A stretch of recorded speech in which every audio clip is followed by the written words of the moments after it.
Hey everyone, it's time for another quick update this week. Coming up on this episode, our tour of Atlantic Canada. Second, the Missing Project.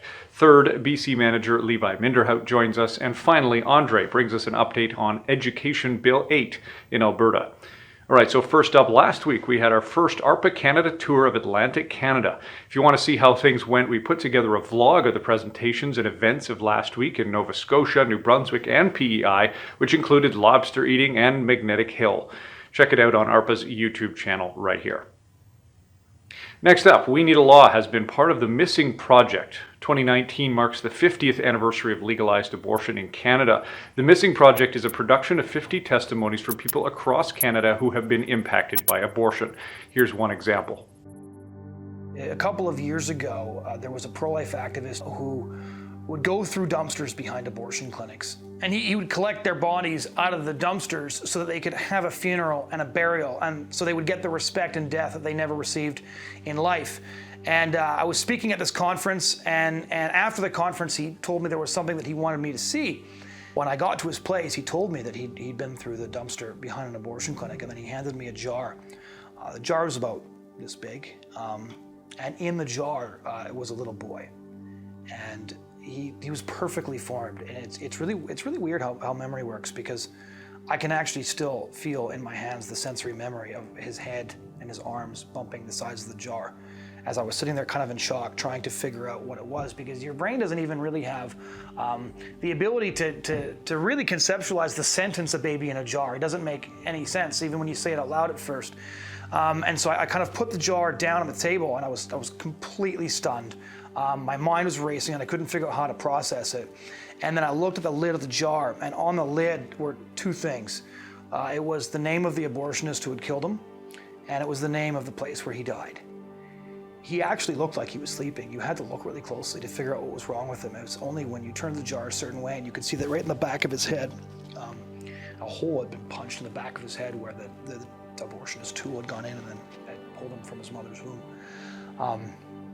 And looking at this lid, I remember thinking so many times, especially when I started out doing pro-life work, so many Christians would say things like, "Why do you care about real children?" Or, it's what abortion activists and abortion supporters tell us all the time, right? "Why do you care about the real orphans? Why can't you find something better to do?" And I remember sitting there and looking at the lid of this jar and thinking, is there anybody in our society more orphaned than a little boy who is so cut off from every natural family and every natural affection that the only ways we have to identify him are the name of the person who killed him and the name of the place where he died? You can sign up to be notified about the next video to be released in the final feature documentary later this year by emailing info@weneedalaw.ca. So last week I mentioned that our BC Manager Levi Minderhout had officially started with us, but then I got into all kinds of trouble for not actually having him on the quick update. So to make up for it, here he is this week. Hi everyone, I'm just starting my second week here as the BC Manager for ARPA, and I'm really enjoying it. It was a pretty slow first week. Many of the staff were gone on vacations or on the Maritimes tour, but I've been brushing up on new legislation that's been happening in BC over the past couple months and looking forward to what's to come.